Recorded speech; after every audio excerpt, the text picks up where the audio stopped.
Assalamualaikum warahmatullahi wabarakatuh. Kembali lagi bersama saya di channel Danger Zone.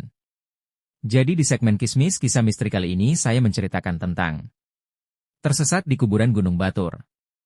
Oke, sebelum masuk ke ceritanya, alangkah baiknya kalian dukung channel kami dengan cara subscribe, like, komen, and share ke teman-teman kalian semua.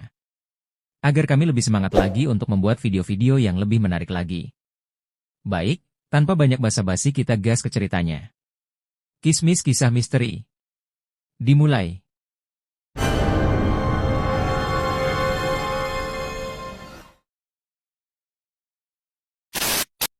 Hampir saja mobil yang kami kendarai menabrak kuburan di sekitar Gunung Batur. Tengah malam, kami disibukkan oleh kabut yang membutakan mata hingga kami tersesat masuk kuburan tanpa sepengetahuan kami. Dengan terburu-buru saya langsung banting setir dan kabur dari kuburan yang mencekam tersebut. Tepat 2 hari lalu, kami berempat, yaitu saya, Dwi, Shandi dan Ngurah berencana menghadiri sebuah pesta pernikahan seorang teman kampus di daerah Ubud. Di peta tertuliskan daerah Payangan Ubud. Melihat peta, kami pikir akan semudah yang kami bayangkan untuk menemukan alamat tersebut. Janji untuk berkumpul adalah jam 5 sore di rumah si Shandi. Tapi karena alasan saya masih dalam perjalanan pulang dari bekerja, maka jam berkumpul jadi tertunda menjadi jam 6 sore.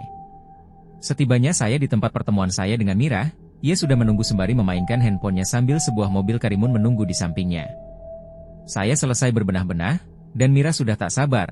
Langsung saja kami berdua menjemput si Shandi dan Ngurah di rumah si Shandi. Dengan riang gembira kami berempat pergi tanpa rasa takut tersesat. Dengan bermodalkan bensin Rp30.000, kami berangkat menuju Ubud yang jaraknya kira-kira 60 km. Malam semakin larut, canda dan tawa menghiasi setiap meter jalan kami. Dihiasi dengan sedikit hujan, perjalanan ditemani dengan panas dinginnya hawa jalan. Namun lama-kelamaan jalanan menjadi lebih berkabut, semakin tebal dan tebal. Si Ngurah yang saya tanya, bener ini jalannya Rah? Dia hanya menjawab, bener, lanjut aja.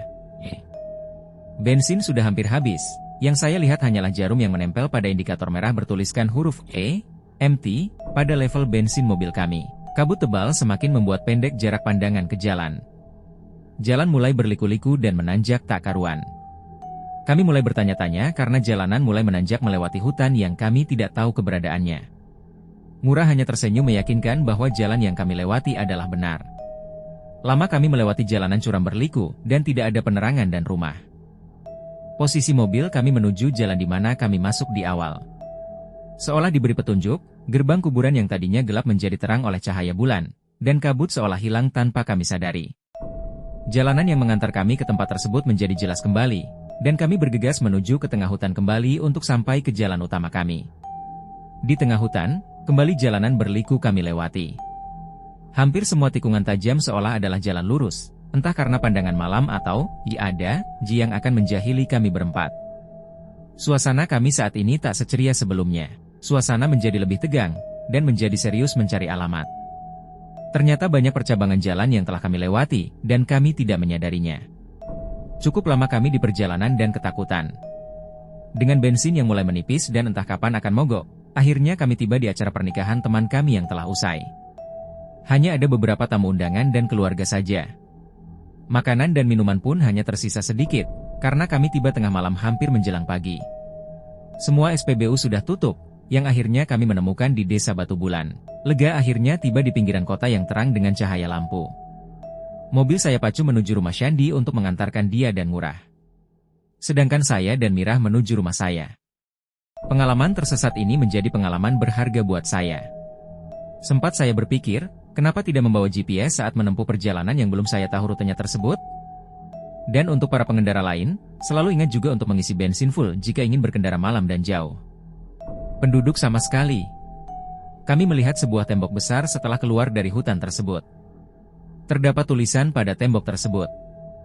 Astaga! Wai, kita sekarang di Kintamani Batur, bukan di Ubud.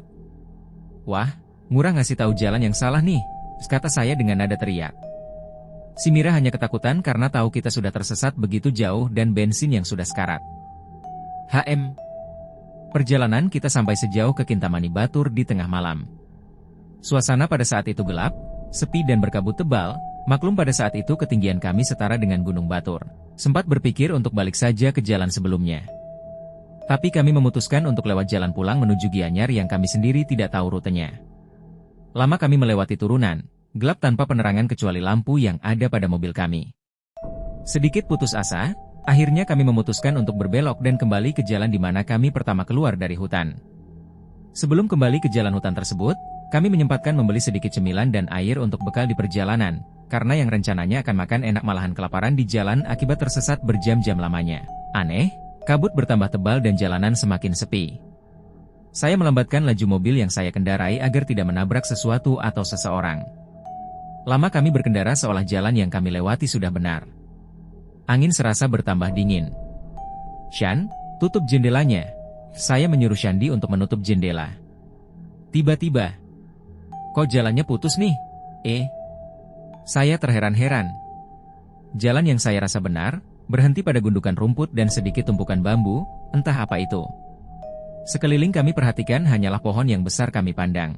Pandangan kami terpaku pada papan bertuliskan, Yesetra, artinya kuburan. Aduh, kita di kuburan nih? Semua terdiam, hingga suasana benar-benar sepi. Lampu dim saya nyalakan. Ternyata benar, di depan kami banyak kuburan yang hampir saja kami tabrak. Sedikit gugup dan takut, saya putar balik. Oke, mungkin segitu saja cerita yang bisa kami sampaikan. Mudah-mudahan dapat menghibur kalian semua. Dan jangan lupa ikuti kami terus ya. Wassalamualaikum warahmatullahi wabarakatuh.